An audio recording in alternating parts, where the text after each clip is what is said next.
Now, recently, Moses Kuria raised 10 points and raised them to Gachagua.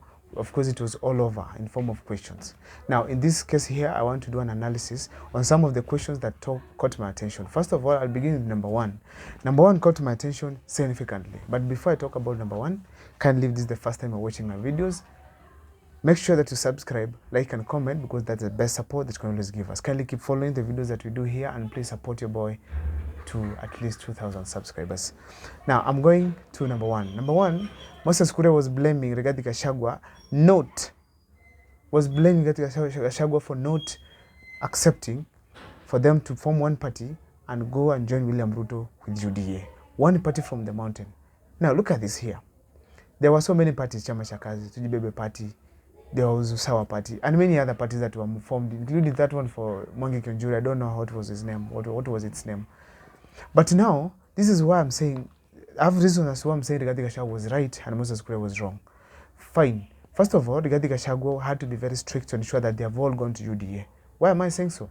It could not be easy for them to form a new party at that point. Why? We had Jubilee that was being funded by Uhuru Kenyatta. We had many other bigwigs from Mount Kenya that were under Jubilee. And we also had the parties that were there, like Tujibebe Party and others, had founders. You could not tell them, fold your party and come to a new party. Or they could not have given their parties and stay aside as someone leads them who did not become the founder. Therefore, it was very evident that these people could not have really folded their parties and peacefully joined Rigathi Gachagua. Now, in this case here, I want to say that Rigathi Gachagua was okay because William Ruto needed someone who is loyal and someone who could champion the party interest in Mount Kenya, of which Rigathi did through stopping other parties and ensuring that UDA had clinched all seats in the region except a few. Therefore, he was right. And the reason I want to say this is that Rigathi Gachagua could not have, if he could not have done that, then by now he could not be the deputy president of Kenya. Why? He could not have been a loyal person, and particularly the other loyal people who were in UDA that could have been given the choice of becoming the president. Therefore, in this kind of a video, I want to say that Rigathi Gachagua was right, and Moses Kuria, despite saying the truth, he was wrong because Rigathi Gachagua had to create his own path to presidency. Now, the question again I want to talk about here, it is question number 10. Where Moses Kuria is saying that the mountain could be isolated. It is true. Moses Kuria was right. The mountain can be isolated from others. But I'm telling you that the unity of the mountain can, of course, influence the politics of this country if things go as they have been, if the status quo is maintained.